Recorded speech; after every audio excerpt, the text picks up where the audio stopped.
Mwongeye kwigaho abakunzi ba Benja TV, iki ni ikiganiro cy'imyidagaduro Continent Live, kari cyo mugiye gukurikira muri aka kanya cyo kugezweho nanjye The Benjamin byo gukurikira kuri Benja TV mu cyambo cy'imyidagaduro mu Rwanda. Kandi ndabasuje amahoro y'Imana akomeza abane namwe. Niyo dutangira mu mwaka wa 2026 mumuzi na DJ Toxic, benshi bamenye umuvangamiziki.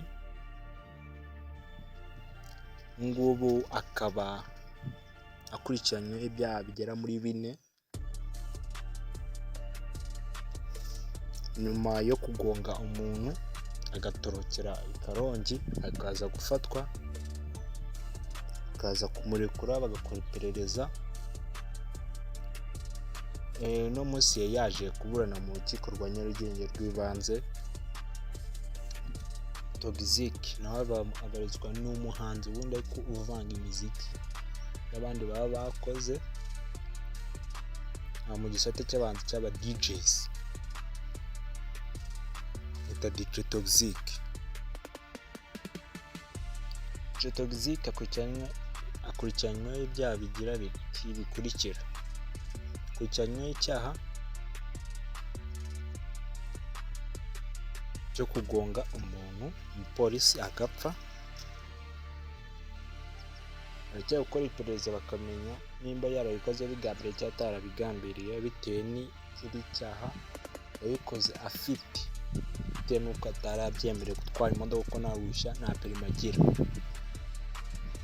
Niyo nta perimi ugira biba bimeze nko kugonga umuntu w'umugonze, biba byitwa yuko wamugonze ubishaka ubigambiriye. Cya kabiri ni kutagira perimi, gutwara ikinyabiziga nta perimi, nta ruhushya, permission license drive afite. Cya gatatu akurikiranyweho ni gutwara imodoka yanyweye yasinze. Cya kane cyo cyajemo nyuma cyiyongereyemo ibindi cyo no gutwara atafite perimi cyangombwa cyajemo nyuma. None cya kane cyo baje kuba bamurekure, baza kujya kumusaka iwe, basanga afite ibiyobyabwenge mu nzu, bamusangana ibiyobyabwenge. Ko kitakiyongera muri dosiye bigomba kwigwa. Ibyo nibyo byaha 4 ari kuregwa DJ Toxic. Bakunzi be mu musengere, afite abavoka batatu ngo bari gukurikirana dosiye yiwe.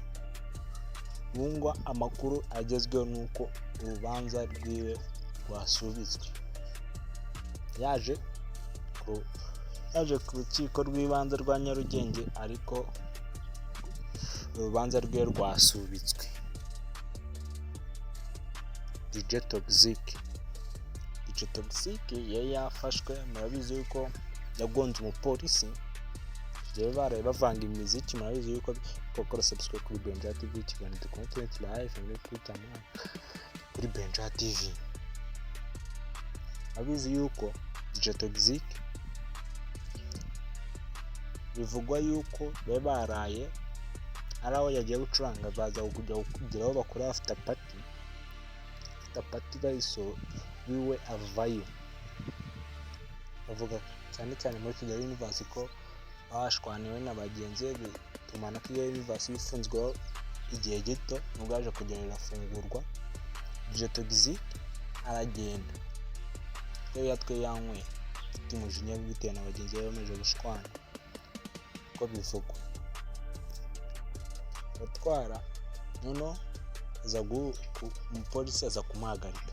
Toxic mu gihe kiri kumukatira, polisi abagiye muri bwa buryo kuri ya side Toxic ayo maramukatiramo, baramugonze, baramwishe, imodoka aranesiga, abatorokeye Karongi no polisi yamusanze, baza kumufunga, baramurekura.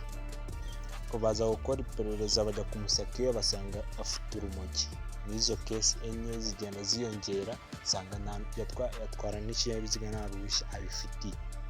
Kandi iyo utwaye uruhushya nta imodoka nta ruhushya ubifitiye ukagonga umuntu, bifatwa nuko wamwishe ubigambiriye.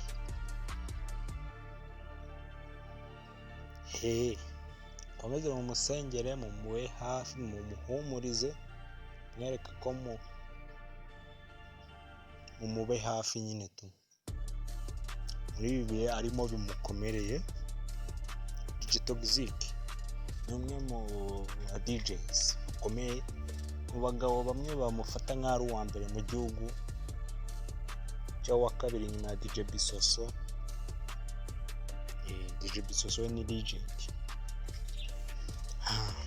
Aya ni amakuru ya showbiz tugenda tubagezaho umunsi ku munsi agezweho. Uzakomeza kubana natwe kuri Benja TV, kimwe ukakora subscribe kuko ni inkunga yanyu ikomeye kugira mujye mubasha kubona ibiganiro, amakuru agezweho kuri Benja TV umunsi ku munsi. Ahora hasohoka amakuru atandukanye kandi tuba tugomba kuyabagezaho nange kugira ngo muyabonere ku gihe. Muba mugomba gukora subscribe kuri Benja TV. Mu cyacu n'akagaruka caca kuri Benja TV, kiganiro continuous live.